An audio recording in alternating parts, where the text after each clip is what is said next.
Pandian store சீரியல்ல இன்னைக்கான promo என்னன்னு பார்க்கலாம். தீபாவளி எல்லாம் நல்லபடியா பண்ணி முடிச்சிடுறாங்க. அடுத்து கடையோட கணக்கு வழக்கு இன்ன வரைக்கும் பார்க்கல அரசி. சரி போயிட்டு நோட் புக் எடுத்துட்டு வா, கணக்கு வழக்கு பார்க்குவ அப்படின்னு சொல்லிட்டு பாண்டியன் அரசிக்கிட்ட பொறுப்பை கொடுக்குறாங்க. அரசி வந்து கணக்கு வழக்கெல்லாம் பார்த்து முடிச்சுட்டு என்னப்பா இவ்வளோ பணத்தை கம்மியாக காமிச்சிருக்காங்க அப்படின்னு சொல்லிட்டு சொல்கிறாங்க.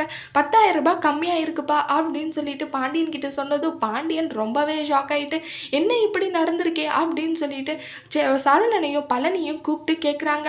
என்ன சரவணனா 10,000 ரூபாய் கம்மியாக வருது கணக்கில், என்ன ஆச்சு? ஏதாவது பண்ணிங்களா 2 பேரும் சேர்ந்து? இல்லை என்ன ஆச்சுன்னு எனக்கு ஒன்றும் புரியல, எப்படி இப்படி வர வர கணக்கு வழக்கில் கம்மியாயிட்டே இருக்குது அப்படின்னு சொல்லிட்டு கேட்குறாங்க. அதுக்கு சரவணன் சொல்கிறாங்க, அப்பா இதை பற்றி எனக்கு எதுவும் தெரியாதுப்பா, நாங்கள் இந்த பணத்தை எடுக்கவே இல்லை, இதுக்கும் அதுக்கும் எந்த சம்மந்தமும் இல்லை அப்படின்ற மாதிரி சொல்கிறாங்க. மயிலுக்கு வேற ஒரு பக்கம் ரொம்பவே பயமாக இருக்குது, எங்கே நம்ம மாட்டிப்போமோ அப்படின்னு சொல்லிட்டு. இதில் தான் அப்பா நம்மளுக்கு சீர் கொண்டு வாங்கன்னு தெரிஞ்சா வீட்டில் இருக்கவங்களாம் நம்மளை ரொம்பவே அசிங்கமாக பேசுவாங்களே, ஐயோ என்னென்ன நம்ம மாட்டிப்போமா அப்படின்னு சொல்லிட்டு ரொம்பவே பதட்டமாக இருக்காங்க மயில். சரவணனுக்கு தெரிஞ்சு போகுது இந்த 10,000 ரூபாய் மயிலோட அப்பா தான் கண்டிப்பாக எடுத்திருப்பாங்கன்னு சொல்லிட்டு, அதில் தான் சீரும் கொண்டு வந்திருப்பாங்கன்னு சொல்லிட்டு சரவணன் கரெக்டாக கண்டுபிடிச்சிடுறாங்க. இதை வீட்டில் சொன்னால் கண்டிப்பாக நம்பவே மாட்டாங்க.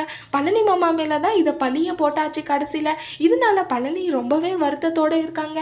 அடுத்து என்ன நடக்க போகுதுன்னு சொல்லிட்டு வரப்போகிற ப்ரமோவில் பார்க்கலாம். இந்த வீடியோ பிடிச்சிருந்தா லைக் பண்ணுங்கள். பாய்.